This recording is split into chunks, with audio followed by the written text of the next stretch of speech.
गुजरात के काठियावाड़ क्षेत्र में अरब सागर के द्वीप पर स्थित है श्री कृष्ण की नगरी द्वारिका। हालांकि इसका ज्यादातर हिस्सा समुद्र में करीब 80 फीट नीचे डूब चुका है। द्वारिकापुरी का अपना एक धार्मिक, पौराणिक और ऐतिहासिक महत्व है।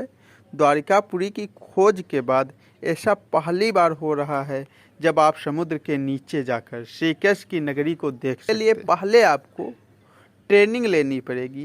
इतनी गहराई तक जाना कोई सरल काम नहीं है। द्वारिकापुरी का रहस्य। द्वारिकापुरी से जुड़ी कई प्रथाएं प्रचलित है कि कैसे श्री कृष्ण की नगरी समुद्र में डूब गई। द्वारिकापुरी के 3 भाग समुद्र में डूबे हुए हैं।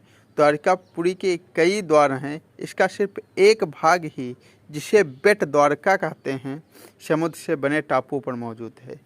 इस द्वार से जुड़ी एक कहानी है कि कहते हैं मीराबाई यहाँ श्री कृष्ण से मिलने पहुँची थी। उस वक्त श्री कृष्ण ने ध्यान में थे।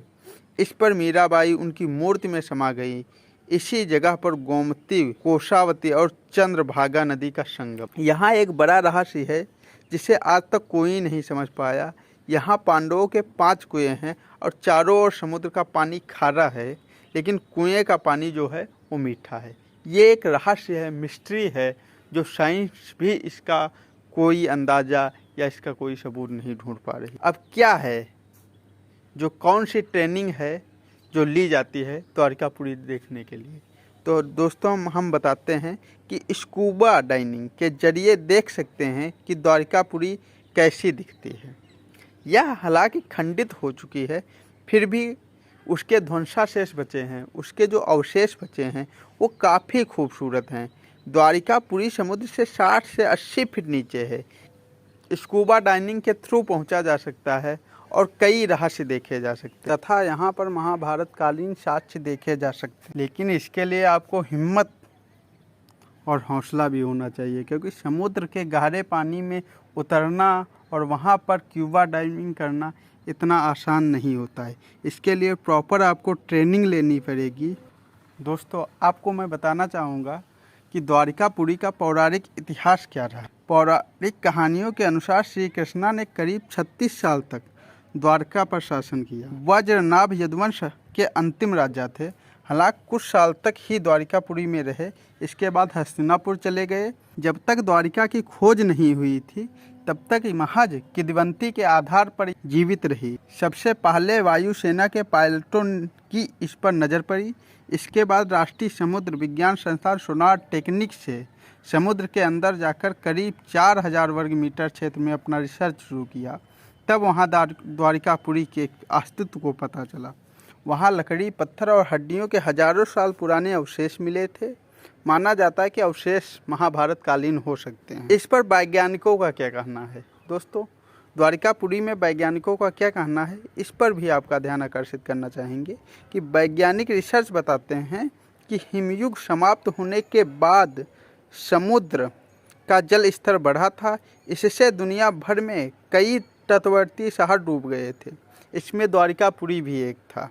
ये 5000 साल पहले की घटना है। अपितु जो हिमयुग हुआ था वो 10 साल पहले हुआ था। ये एक दूसरे से जो फैक्ट हैं वो मिलते हुए नज़र नहीं आते हैं। दोस्तों अब मैं एक कहानी बताता हूँ कि किस कारण से द्वारिकापुरी नष्ट हुई। धृतराष्ट्र की पत्नी गांधारी व ऋषि दुर्वासा ने यदुवंश के नष्ट होने का श्राप दिया था।